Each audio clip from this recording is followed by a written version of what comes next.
All right, ready for another deep dive. Let's talk leadership, and specifically, how to make what seems impossible, well, actually possible. I'm in. We're diving into Transforming the Impossible by Dr. Joshua Kolawole. Oh, I've heard good things about that one. It's great. We're focusing on chapters 2 and 3 today, looking at the mindsets that set extraordinary leaders apart. Ever feel like you can see the incredible potential in a situation, but everyone else just sees roadblocks? All the time. That gap between vision and, well, the way things are is something a lot of us grapple with. Yeah, that's exactly what Kolawole tackles, and he jumps right in with the tough questions, like what truly separates the great leaders from the average ones, even the, let's face it, not so great ones. You've got to be honest with yourself about that, right? Where do you really stand? Absolutely. Kolawole says leading in today's world, this age of acceleration requires a whole new approach. It's moving so fast these days. It really is. And you've got to inspire your teams, push them towards those unmatchable expectations to think long term when everything around them is screaming for instant gratification. It's like trying to run a marathon when everyone else is sprinting. Requires a different kind of mindset. Totally. Like, how do you cultivate that inner stamina, that focus to stay the course? Kolawole calls it maintaining a consistent battle rhythm. I love that, a battle rhythm, having that internal compass to tune out distractions and keep moving forward. Exactly. It's about leadership identity. He says it's built on wisdom, core values, faith, passions. Oh, and he adds leadership strength to that mix as well. Right. It made me think, like, if you strip away all the external stuff, your title, the corner office, the perks. And let's be honest, maybe even the fancy clothes. Exactly. What are you left with? What's at your core? That's what fuels authentic leadership, he says. So true. It's like that story of Desmond Doss in Chapter 2. Talk about leadership defined by character, even in the toughest situations. Oh yeah, Doss. A World War II medic who refused to carry a weapon. It blows my mind. Facing the horrors of war completely unarmed because of his beliefs. Yeah.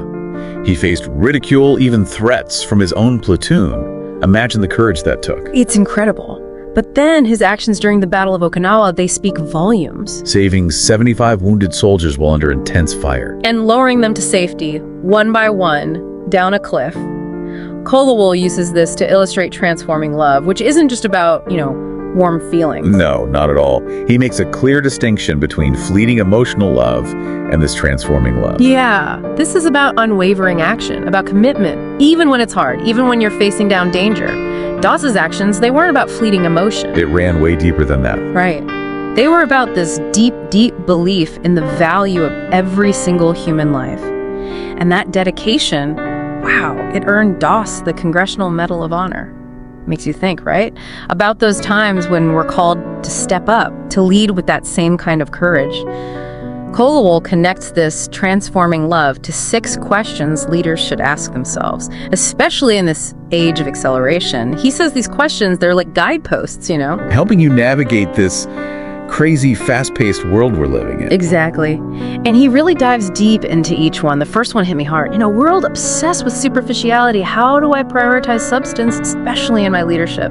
Makes you stop and think, It's so easy to get caught up in appearances, isn't it? Especially now with social media, everyone's curating this perfect image. It's true. But Kolowole's saying, look, real leadership, it runs deeper than a facade. It's about integrity, authenticity. Yeah. It's like that saying, you can fool some of the people some of the time. You know how it goes. Can't fool all the people all the time. Exactly. People can spot a phony. And I think that connects to another one of his 6 questions.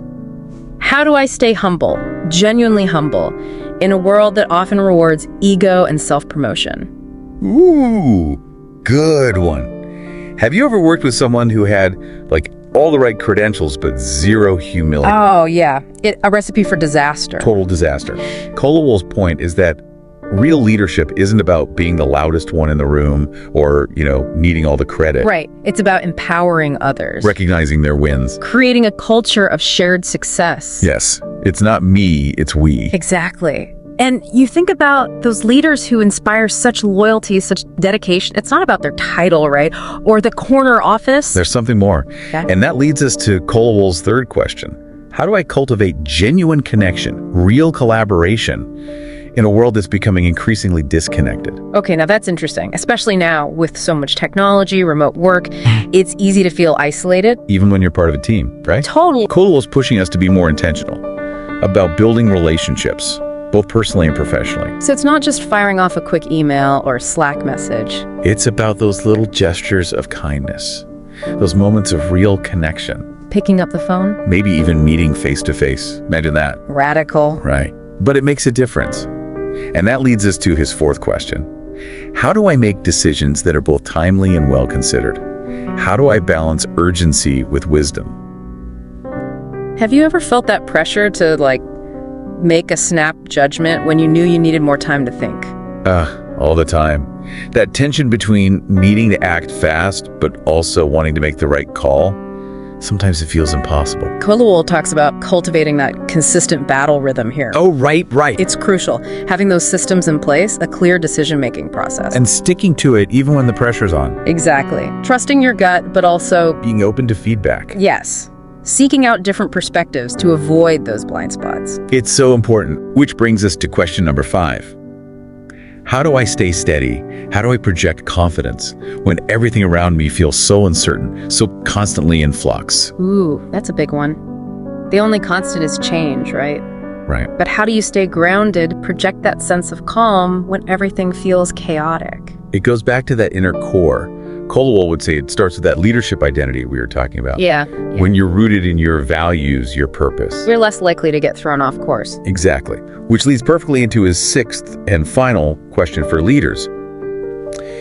In this world that demands constant adaptation, innovation, how do I embrace lifelong learning? How do I keep growing as a leader? He's really challenging us to be lifelong students, isn't he? He is. To stay curious, to be open to new ideas. And to let go of old ways of thinking that aren't working anymore. It's tough, but it's necessary. It's about being okay with being a little uncomfortable. Because that's where the growth happens. Always. It's true, if you're not growing, you're stagnating. But Kolawole doesn't just leave us with questions. He digs into those elements of transforming the impossible. And that's where he brings up things like having an audacious vision, that thing that really lights you up. Yeah, but it's not enough to just have the vision, right? Right. You got to articulate it in a way that gets other people excited. Bring them on board. Exactly. Help them see the possibility, even when it seems impossible. So important. It reminds me of those leaders who are amazing storytellers. They paint a picture with their words and you just get swept up in their vision. You feel like you're a part of something bigger than yourself. Yes, exactly. But it's not all big picture stuff, is it? Kolawole also talks about strategic focus and diligence. The daily grind. Right. Turning those dreams into, concrete action. Because vision without action is just a daydream. Totally. You've got to have that passion, but also The discipline yes, to keep showing up. to keep putting in the work, even when it's not glamorous. And Kolawole talks about orderliness and organization too, which maybe doesn't sound as thrilling as, audacious vision, but It's crucial. it is. It's like, think of a toolbox. Yeah. You could have the best tools in the world, but if they're all jumbled up, You're never going to find what you need. yeah, exactly. It's going to take you twice as long to get anything done. And that feeling of a cluttered desk, a cluttered mind, it's real. Oh, it's so real. When things are organized, you can think clearly, You can actually focus. and then you can really achieve things. And that leads to greater understanding, knowledge, and wisdom, which Kolawole says are essential for leadership. He breaks those down too, Oh yeah, he's big on distinctions. Tell me about this one. He talks about brilliance, like being able to soak up information, remember it. Okay, Then there's intelligence, using that knowledge to solve problems. makes sense. And then the big one, wisdom. So that's the real prize. What does he say about wisdom? He says it's about grasping the deeper implications of your actions, seeing the long game, making decisions that aren't just smart, but also wise, ethically sound, It's like knowing what to do is one thing. knowing why you're doing it. That's totally different. That's the wisdom. And that comes from experience, from messing up sometimes. Definitely. And that ties into his emphasis on teachability. A true leader, he says, is always ready to learn. Humble enough to accept feedback. Yes, to change course when they need to. They realize that growth never really ends, It's about being open to the idea that you don't know everything. and that sometimes the best lessons come from unexpected places. So true. Okay, so we're learning, we're growing, but we can't forget about our own uniqueness and value. Right. Owning what makes you you, your strengths, your passions. Recognizing the things that make you equipped to make a difference. That's where you find your sweet spot. where what you love to do meets what the world needs. It's like that Marianne Williamson quote. Our deepest fear is not that we are inadequate. Our deepest fear is that we are powerful beyond measure. Whoa, that's a powerful one. Right, it's so easy to hold ourselves back, to play it safe. To shrink back from our potential. But Kolawole, he's all about empowerment. He's saying, embrace your strengths. Don't be afraid to shine. Exactly. Own your value. Step into who you're meant to be. And to do that, we need accommodation, adaptation, and resilience, right? Because life, it's not always smooth sailing. Not even close. Obstacles, you're going to face them. Setbacks, those are coming, but it's how you respond. That's the key. That's what defines you as a leader. Kolawole talks about optimism. It's like the fuel for resilience, he says. Being able to see the good even when things are tough. To trust that even in the midst of challenges, there's an opportunity for growth. It's about choosing to see those challenges as, Stepping stones. yes, not roadblocks. And that brings us right back to this idea of transforming the impossible. It's not about magic, right? Not at all. It's about cultivating the right mindset And having the courage to act. to make a real difference in the world. In yourself, in your community, wherever you're called to lead. This has been amazing. Thank you for joining us on this deep dive into leadership with Transforming the Impossible. Until next time, keep those audacious visions alive and keep believing in the power to achieve the seemingly impossible.